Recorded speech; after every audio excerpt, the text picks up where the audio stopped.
What up, y'all? Welcome back to the Good Buzzard Track and Field Rant Club. All right, here we go. I'm sitting in bed, super tired. I ran a half marathon this morning. I was working all day at the Jungle Movement Academy, hosting birthday parties, stuff like that. But I still wanted to talk about my passion here, track and field, even though I don't have a perfect studio setup.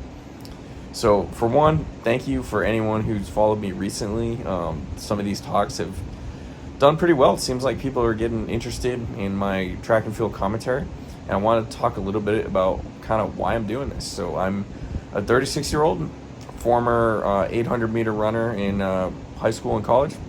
I will definitely never be an elite athlete, never really was an elite athlete, but I love track and field. I love running.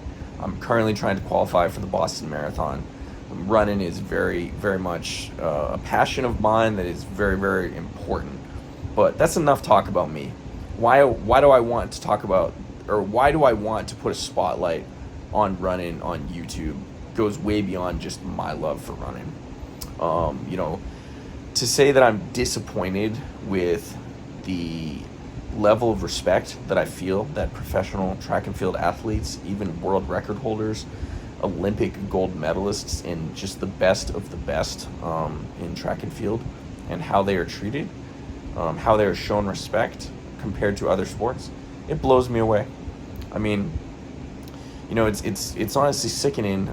No disrespect to other sports, but it's sickening to see, people on the bench of the NBA raking in millions, and people in the NFL fumbling passes year after year and still getting contracts like it's nothing. And then you got people setting world records in track and field, dedicating their entire lives to this.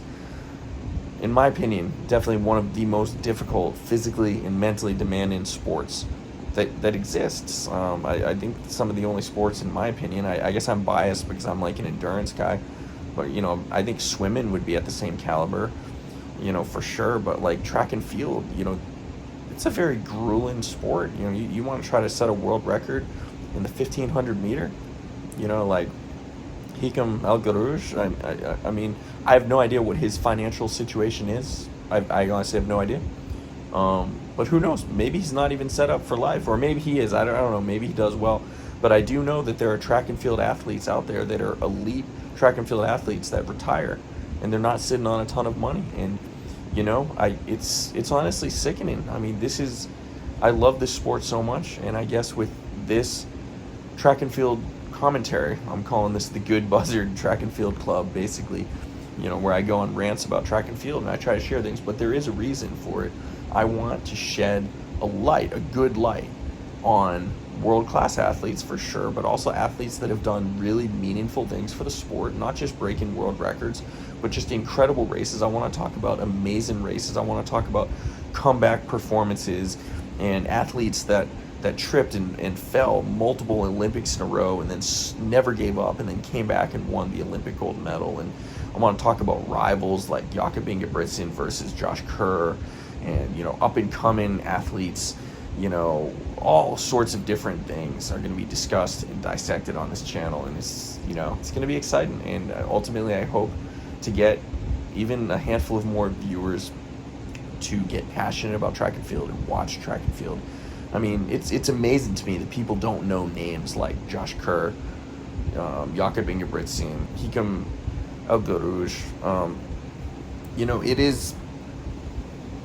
It's insane to me. It really is. But the fact is, a lot of people don't know these names, but they can all name Tom Brady, they can all name LeBron James. Everybody can name Kobe Bryant. Everybody can name.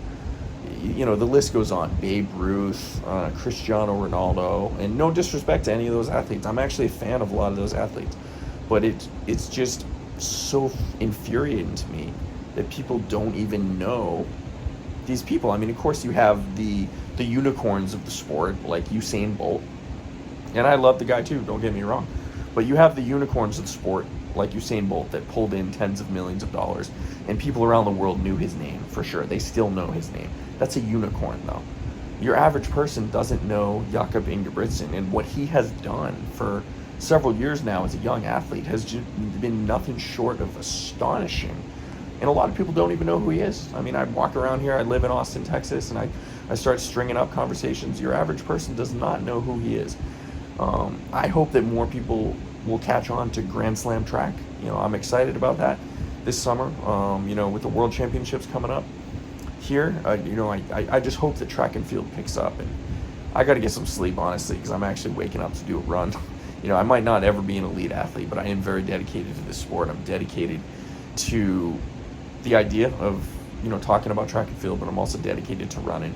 So I am going to pass out for the night and go to sleep. But thank you guys for listening if you made it this far. And let me know in the comments if there's anything in specific that you want to talk about, any athletes that you want me to discuss on an upcoming vlog. And yeah, thanks for watching. I'll catch you guys in the next video.